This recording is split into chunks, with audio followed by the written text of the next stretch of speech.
Good day guys and welcome to the channel. If you want to share or present your design offline on Figma, you can export frames from it as a PDF file extension.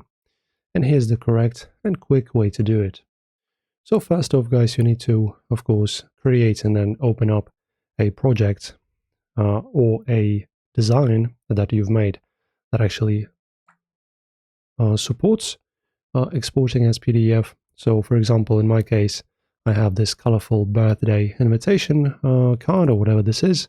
So just double click to open it up. Now it's going to load it.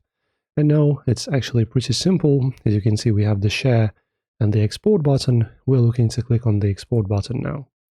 And now in the file type, as you can see, we have 3 available, including the PDF.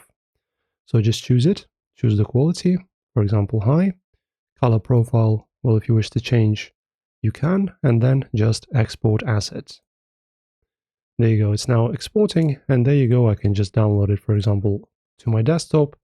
And if I open it up in a browser, there you go, now I have my ready design opened as a PDF file format, as you can see. Enjoy the video. If this helped, don't forget to like and subscribe.